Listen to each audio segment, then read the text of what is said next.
मैं बप्पी राय और आप देख रहे हैं मैं बस्तर। आज पहली बार हमारे मैं बस्तर की स्टूडियो से एक हम लोग लाइव प्रसारण कर रहे हैं। लाइव प्रसारण ना कहें, चर्चा कर रहे हैं। एक अहम चर्चा है बस्तर के जल जंगल जमीनों को लेकर, बस्तर के आबोहवा को लेकर, बस्तर में जो खनिज संपदा है, वन संपदा है और इसके अलावा उन इलाकों में वन्य जीव है, उन मुद्दों को लेकर अहम चर्चा कर रहे हैं। और इस चर्चा में शामिल है दो वरिष्ठ पत्रकार।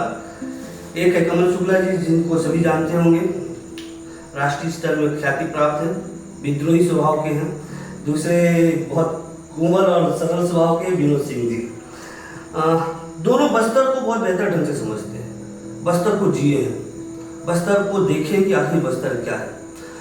और आज हम एक चर्चा करें, एक बहुत विचलित करने वाला एक वाकया हुआ मेरे साथ। मैं अबूझमाड़ के जंगलों में घूम रहा था और एक सरोवर में मैं नहा रहा था, तो अचानक देखा कि कुछ आदिवासी एक लंगूर को शिकार करके लेके आ रहे थे और उसको शायद खाएंगे। बस्तर के जंगलों में मैंने सांभरों का शिकार का सुना है, भालुओं का शिकार सुना है, या चीतल का शिकार सुना है, जंगली सुअरों का शिकार सुना है, लेकिन पहली बार मैं किसी बंदर या लंगूर को शिकार करते हुए आदिवासियों के द्वारा देखा। काफ़ी विचलित करने वाला दृश्य था। और मैं ये देखा कि अमूमन बस्तर में इस प्रकार की घटनाएं नहीं होती। आज तक बस्तर में बंदरों का शिकार तो नहीं किया जाता, मैं इस चीज़ को देखा हूँ, लेकिन अब शायद मैं गलत भी हो सकता हूँ। इस विषय में हम लोग कुछ चर्चा करेंगे। कमल शुक्ला जी से बात करेंगे। कमल शुक्ला जी, बस्तर में आदिवासी परंपरा और संस्कृति के बारे में बताइए। जी, मैं आपको बस्तर की नहीं, पूरा दुनिया में जितने भी आदिवासी समुदाय हैं उनके जीवन जीने की प्रक्रिया जो है लगभग ऐसी ही है। वो जंगल से ही जीते हैं और जंगल के जैविक संपदा से ही उनका पालन पोषण भरण होता है। तो ये कोई एकदम आश्चर्य की बात नहीं होनी चाहिए किसी के लिए कि वो बंदर खा रहे हैं, कि गाय खा रहे हैं, कि क्या खा रहे हैं। मगर दुख का विषय ये है कि बस्तर के जंगल, मैं भी बस्तर में काफी 32-33 सालों से पत्रकार कर रहा हूँ। इस बीच में मेरे को दुख लगता है कि अब यहाँ मोर नहीं दिखते हैं, अब यहाँ गिद्ध नहीं दिखते, यहाँ उल्लू नहीं दिखता। बहुत सारे जीव जंतु विलुप्त के कगार पे है। तो इसको लेके आदिवासी समाज को जरूर आप सोचना चाहिए, क्योंकि जैविक संपदा भी उतना ही जरूरी है जितना पर्यावरण बचाना जरूरी है, जिसके लिए आप लड़ रहे हैं। जल जंगल जमीन की बात करते हैं तो जल जंगल जमीन के साथ फिर जैविक संपदा की भी बात होनी चाहिए। फिर वो जड़ी बूटी से लेके तमाम वो जो प्राणी हैं जो आपके साथ जीते हैं उनको भी आप रक्षा करने की बात होनी चाहिए। इसके साथ साथ मैं एक चीज ये भी बोलूंगा कि आदिवासी समाज ही एक ऐसा समाज है जिसके पास टोटम व्यवस्था है। उस टोटम व्यवस्था के तहत वो लोग जो है बहुत सारे जीव जंतुओं को अलग अलग टोटम के हिसाब से खाना नहीं खाते हैं।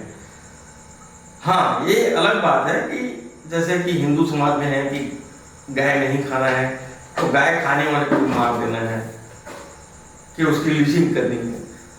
आदिवासी समाज ऐसा नहीं करता है। अगर उसका टोटम मछली हुआ तो ठीक है, वो मछली नहीं खाएगा। मगर आने वाले जो रिश्तेदार हैं, उसके पास जो मेहमान आने वाले हैं, अगर वो मछली खाना चाहते हैं तो उनके लिए मछली बनाएगा। उसको लेके वो कोई युद्ध नहीं करेगा, कोई लड़ाई नहीं करेगा। मगर इस पूरी प्रक्रिया के एक आज के समय में देखें, पर्यावरण को लेकर बहुत नुकसान आज यहाँ पे दिख रहा है। मैं बहुत दुखी हूँ इस चीज को लेकर कि मैं जब मुंबई दिल्ली की ओर जाता हूँ तो रास्ते में हिरन दिख जाते हैं, रास्ते में मयूर दिखते हैं। दिल्ली के भीतर मयूर की आवाजें आती है, मुंबई के भीतर मयूर की आवाजें आती है, मगर बस्तर लौटता हूँ ना मयूर की आवाजें दिखता है ना हमको ये हिरन और ऐसी चीज नहीं दिखते। तो ये थोड़ा दुखद विषय है। इसको निश्चित रूप से बस्तर के आदिवासी समाज को भी चिंतन करना चाहिए और इसका कोई रास्ता निकालना चाहिए। ये तो तय है कि वो जंगल आधारित उनका जीवन है, तो और उनके जीवन में ये सब मायने नहीं रखता कि बंदर का महत्व तो हमारे लिए हो सकता है कि हमारे लिए हनुमान जी हो, गाय का महत्व तो हमारे लिए माँ हो सकती है। मगर आदिवासियों का जीवन के हिसाब से आप अगर देखेंगे तो साइंटिफिक प्रक्रिया है जहां से होके हम लोग सब निकले हैं और पूरी दुनिया वहीं से बनी है, आदिवासियों से। तो आदिवासियों पे किसी प्रकार का प्रतिबंध लगाना कि आप ये मत खाओ वो मत करो, ये तो मेरे को अच्छा नहीं लगता। हाँ, मगर आज समय आ चुका है कि आप जब जल जंगल जमीन बचाने की बात करते हैं तो फिर आपको जैविक संपदा को भी बचा के रखना पड़ेगा, फिर आपको जड़ी बूटी को भी बचा के रखना पड़ेगा, फिर आपको तमाम जो पशु पक्षी हैं जो आपके जंगल के साथी हैं उनका भी अस्तित्व को बचा के रखना पड़ेगा। विनोद विनोद सिंह जी, आप भी लंबे समय से बस्तर के इलाकों में रह रहे हैं, अंदरूनी इलाकों में काफ़ी कवर किया है, जंगलों को अच्छी भली बातियों से देखा है, पहले और अब में क्या फर्क दिखता है? पहले और अब में बहुत फर्क दिखता है। कमल भाई के बातों का मैं समर्थन करता हूँ, क्योंकि आदिवासी के जैसे अस्तित्व की बात आई तो आदिवासियों का अस्तित्व जो है जंगल जमीन के साथ जो जीव जंतु हैं, यहाँ के जो जंगल के जंगली प्राणी हैं, उनके बिना उनका अस्तित्व अधूरा है। कैसे कमल भाई? गलत नहीं, बिल्कुल। वो जब तक अगर यहाँ से पूरे जंगल ही कट जाए, जंगल में रहने वाले जितने भी जीव जंतु खत्म हो जाए तो फिर आदिवासी भाइयों का अस्तित्व अपने आप समाप्त हो जाएगा। इसलिए उनको अपने अस्तित्व को जिंदा रखने के लिए, जैसा कमल भाई ने बताया, अपने अस्तित्व को जिंदा रखने के लिए वो, चूंकि उनके पास सही बात है कि जंगल है, जंगल है, जंगल में जो जीव प्राणी हैं, जो फल है, उसके ऊपर ही उनका सारा चीज, उनका जीविकोपार्जन का वही साधन है, उसी से वो अपना भूख मिटाते हैं। जैसे कि हम लोग जानते हैं कि कभी भी कहीं भी कुछ भी अकाल पड़ जाए, भूखमरी हो जाए, लेकिन हमारे आदिवासी भाइयों सामने कभी भी इस तरह का नौबत नहीं आता, क्योंकि उनके पास इतने संसाधन हैं, चार चिरौंजी, आम, महुआ, डोरा, सारा चीज है इस जंगल में। उसके बाद वन प्राणी तो है ही, लेकिन जैसा कि आपने वो तस्वीर दिखाया कि एक हमारा आदिवासी भाई पारत करके जंगल से हनुमान, जिसको बंदर का एक जो प्रजाति है हनुमान, उनको टांग के ले जा रहे हैं। तो मेरा ये कहना है, चिंता की थोड़ी विषय है, क्योंकि अब धीरे धीरे जैसे कमल भाई ने बताया कि सारे जंगली प्राणी जो है विलुप्त होते जा रहे हैं, गिद्ध नहीं दिख रहे हैं, जो कि अब हमारा जंगल इतना घना जंगल है, उसके बाद भी हम कभी हिरन, कभी कभार आप बीजापुर साइड चले जाओ तो हिरन बीजापुर साइड में कहीं दिख जाते हैं, और गर्मी के दिन में कभी पानी के लिए इधर भी हिरन दिखते हैं, लेकिन वो जो पहले जैसा कि हिरन का एक समूह दिख जाता था, वो चीज नहीं दिख रहा है। आप चीतल बाघ की तो बात छोड़ दो, मैंने नीचे के स्तर के ये वन्य प्राणियों की बात हो रही है, तो आज बंदर, अब सारे प्राणी तो लगभग विलुप्त हो रहे हैं, लेकिन हाँ, जैसे आप कांकेर घाट में चले जाओ, वहाँ बंजारी घाट है, हाँ, उधर वो एरिया में भी अभी बंदर है, हमारे बचेली में भी अभी इधर चले तो बंदर दिख रहे हैं। लेकिन चूंकि इसलिए चिंता का विषय है कि बाकी प्राणियों को पकड़ने के लिए आदिवासियों को बहुत मशक्कत करनी पड़ती है। कैसे कहते? जैसे कोई भी प्राणी है, खरगोश को भी आपको पकड़ना है तो खरगोश भागता है, आपको देख के भागेगा, आपको उसको मारना पड़ेगा, लेकिन ये बंदर नुकसान। इसलिए चिंता की बात है कि हम आज जो, चाहे वो आदिवासी समाज हो या हमारा कोई भी, सब एक ही समाज है, अलग अलग थोड़ा सा जैसे जैसे थोड़ा विकास हुआ तो आदमी को बांट दिया गया, लेकिन हमारी जो हमारा जो जन्म हुआ है, हमारी जो उत्पत्ति हुई है, इन्हीं बंदर से ही हुई है। ये आदि मानव के रूप में पहले इन्हीं को माना, तो ये उनका स्वभाव और हमारा स्वभाव बहुत मिलता है। वो जैसे हम एक दूसरे से घुल मिल जाते हैं, वो भी हम इंसानों से घुल मिल जाते हैं। आप जैसे हम किसी चीज के लालच में फंस जाते हैं, वैसे वो भी जैसे उनको केला का लालच दिखाओगे, चना का लालच दिखाओगे, तो भागेंगे नहीं, वो आपके पास आ जाएंगे, और वो आपके पास आएंगे तो आप उनको आसानी से पकड़ लोगे। तो कहने का मतलब, पहले अभी तक जितने दिन से हम लोग यहाँ हैं और देख रहे हैं, संभवतः ये पहली बार ऐसा, पहली तस्वीर हमारे सामने आई है जिसमें एक हमारा आदिवासी समाज का एक हमारा भाई एक बंदर को अपने वो में टांग के ले जा रहा है, और शिकार करके ले जा रहा है, और खाने के लिए ही ले जा रहा है संभवतः। तो ये पहली घटना है। इस घटना से बाकी जंगल में बहुत सारे प्राणी हैं, और कहीं ना कहीं ये चूंकि आदिवासी भाई सारे चीज को का भोजन ग्रास करते हैं, लेकिन जो बंदर हैं कहीं ना कहीं से हमारे मनुष्य जाति से कि एकदम बिल्कुल समानांतर, उन्हीं के हम लोग थोड़ा सा जो प्रोग्रेसिव, जो आगे का जो जीवन है, उसको हम लोग आगे बढ़े हैं। तो मेरा कहना है कि इसमें कैसे भी हो, आदिवासी समाज में जो जागरूक लोग हैं, वो अगर उनके तक ये जो आपका जो आप जो ये चर्चा कर रहे हैं, जो चर्चा कर रहे हैं, जो ये चिंतन कर रहे हैं, अगर उन तक ये बात पहुंचे तो वो कम से कम अपने भाइयों को समझाएं। हम लोग भी प्रयास करेंगे, जहां अगर कोई बात हो कि नहीं, इस चीज पे कम से कम वो रोकें और आगे तो हम अपने विचारों को किसी को थोप नहीं सकते। लेकिन ये सच है कि चिंतन करना पड़ेगा कि बस्तर के जंगलों में अब वन्य प्राणी नहीं रह रहे। कमल भैया एक बात बताइए, कम होते जा रहे हैं, एक बात बताइए कि आदिवासी वर्ग एक तर्क भी देते हैं, परंपरागत रूप से वे शिकार करते आ रहे हैं, उनकी जीवन शैली ऐसी, उनकी जीवन की तरीका, जीने का तरीका ही ऐसा है। कैसे इसमें रोकथाम लगाया जा सकता है? ऐसा क्या किया जाए कि इसमें मैं समझ गया क्या आप पूछना चाह रहे हैं। ये पूरा केवल बस्तर के आदिवासी समाज का मामला नहीं है, पूरा विश्व में जहाँ जहाँ भी आदिवासी हैं हर जगह ये चीज है कि उनके जीवन जीने का प्रक्रिया ही जो है जंगल और जीव आधारित है, जंगल से संबंधित चीजों में। हाँ, मगर इन सब चीजों को लेके अपना अब जो है सोचने का समय आ चुका है, जब हम प्राकृतिक संपदा को बचाए रखने की जब बात करते हैं और आदिवासियों की संस्कृति को बचाए रखने की बात करते हैं, तो उस स्थिति में आप मतलब इन जीव जंतुओं को तो आप अलग से फिर जो खत्म हो गया उसको फिर से पैदा नहीं कर सकते ना। आज गिद्ध हमारे यहाँ पूरी तरह से विलुप्त हो गया है। ये पूरी तरह से मैं नहीं या पूरा वैज्ञानिक बोल रहे हैं कि गिद्ध विलुप्त हो गया।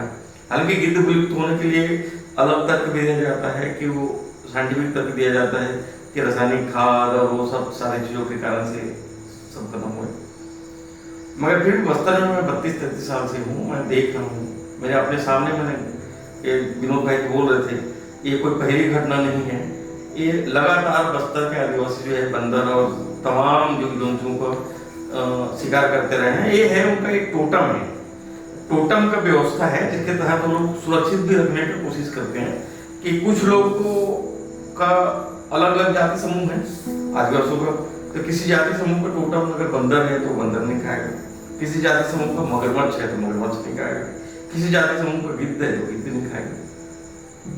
मगर इसके बाद भी यहाँ पे और रोक टोक नहीं है जो बाहर की दुनिया में हमारे साथ देखने में आता है, जो लीचिंग करते हैं कि गाय खा दिए इसे हम मार देंगे, कि गाय का मांस किसी घर में मिल गया इसे मार देंगे।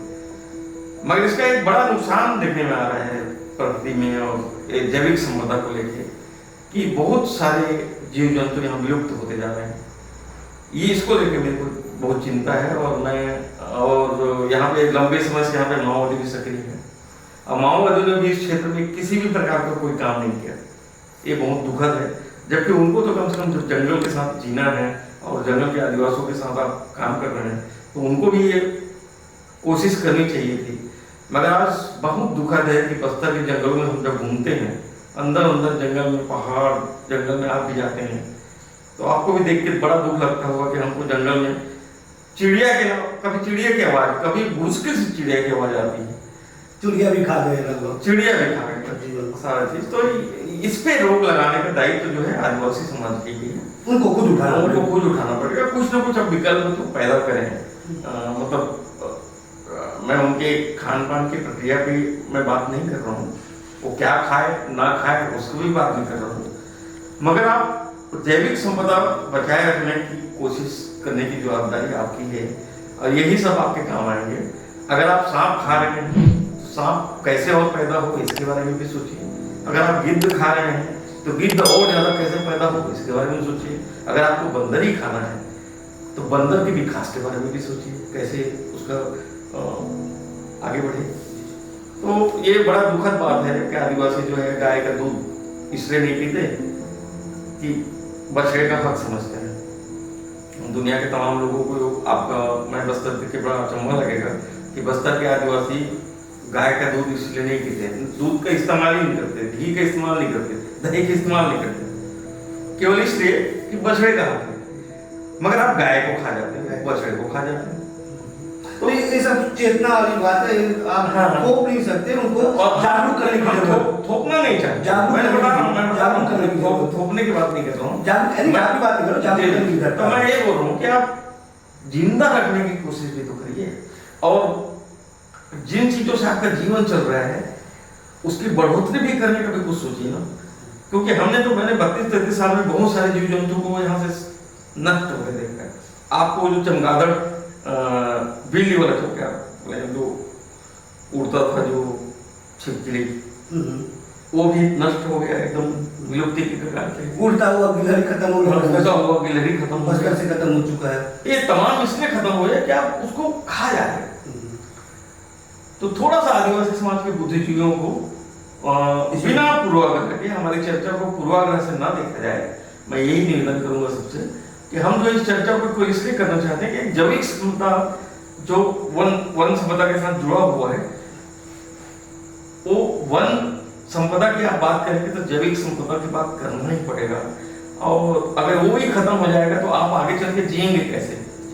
तो विनोद भाई, अंतिम सवाल बड़ा संक्षेप में बताइए, क्या करें कि वन्य जीव बचे, आदिवासी उनकी बात को ही आगे बढ़ा रहा हूँ कि देखिए, धरती पे जितने भी चीज़ है, जो भी चीज़ है, चाहे हवा हो, पानी हो, जंगल हो, जीव जंतु हो, कीड़े मकोड़े हो, हर चीज को संतुलन बनाने के लिए ही इस धरती पर बिल्कुल लाया गया है ना।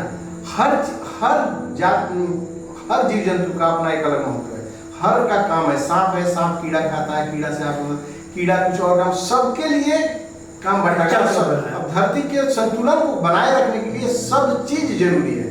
तो अंतिम से हम यही कहेंगे कि सब करें, ऐसा कुछ नहीं है। देखो, किसी परंपरा को हम तो नष्ट नहीं कर सकते, हम नहीं चाहेंगे। जैसा कि कमल भाई ने बोला, हम थोपने वाली बात ही नहीं, हम आग्रह निवेदन इसलिए कि आप ही की चीज को, आप शहरी परिवेश की ओर अगर जिस चीज से आप दूर हो और आपका जंगल आपका घर है, जंगल ही आपके माँ बाप है, सारा चीज है, तो अपने माँ बाप अपने बच्चों को जिंदा रखने के लिए जंगल को, जीव जंतु को बचाना होगा। और उसको जैसा बोल रहे हैं कि आप उसको उपयोग करिए, तो उसके प्रजनन के लिए भी उपाय करिए।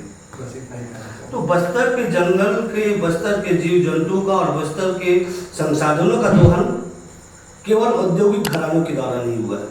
ये मान सकते हैं कि बस्तर की पूरा दोहन में और जंगल खदानों की समाप्ति में, वन्य जीवों की समाप्ति में औद्योगिक घराने बहुत अहम भूमिका निभाते हैं। लेकिन इसके बावजूद भी एक जरूर है कि एक ना एक अंश बस्तर के जीव जंतु को खत्म करने में इन आदिवासियों का भी हाथ है। उनको चिंतन करना पड़ेगा, मनन करना पड़ेगा कि ये जंगल, जमीन और इनके जीव जंतु हमारे साथ रहते और हमारे साथ रह के जहाँ सुरक्षित महसूस करते हैं, इनको हम बचाया है।